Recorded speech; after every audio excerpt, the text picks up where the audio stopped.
ముఖ్యమంత్రి రేవంత్ రెడ్డి నేతృత్వంలోని ప్రజా ప్రభుత్వం బడుగు బలహీన వర్గాల సంక్షేమం ఆరోగ్యానికి పూర్తి భరోసా కల్పిస్తుందని ఎమ్మెల్యే మేఘారెడ్డి అన్నారు.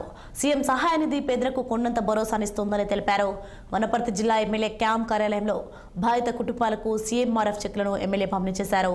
వివిధ మండలాలకు సంబంధించి వివిధ శస్త్రచికిత్సలు చేసుకున్న 228 మంది బాధితులకు సీఎం సహాయ నిధి చెక్లను అందించారు.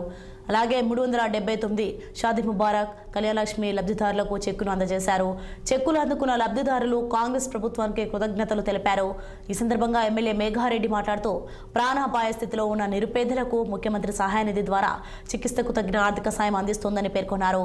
సీఎంఆర్ఎఫ్ కింద 228 మందికి 3.7 కోట్ల రూపాయలు మంజూరైనట్లు ఆయన వివరించారు. రాష్ట్రంలో వైద్యం విద్యకు ముఖ్యమంత్రి పెద్దపీట వేస్తున్నారని చెప్పారు.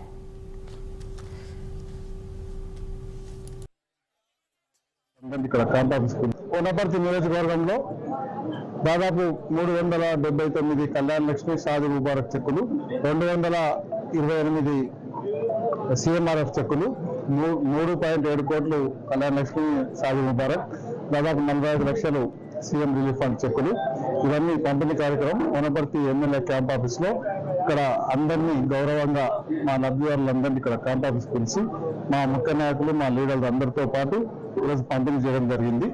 ఇంత పెద్ద ఎత్తున ఈ చెక్స్ ఈ కార్యక్రమం ఇచ్చిన మా గౌరవ సీఎం గారికి ప్రత్యేకంగా వనపర్తి తరఫున ధన్యవాదాలు తెలియజేసుకుంటున్నా. 30 తారీఖు నాడు మహబూబ్నగర్లో ఉమ్మడి మహబూబ్నగర్ జిల్లాలో రైతు సదస్సు అని 1,00,000 మందితో ఒక రైతుల సదస్సు చేయబోతున్నాం. ఆ రోజు మిగిలిపోయిన కొన్ని రుణమాఫీకి సంబంధించిన కానీ రైతు భరోసా మీద మా సీఎం గారు ఆ కమిటీ ఇచ్చిన రిపోర్ట్ ప్రకారం ఆ రోజు ప్రకటించబోతున్నారు. వనపర్తి నియోజకవర్గంలో దాదాపు 379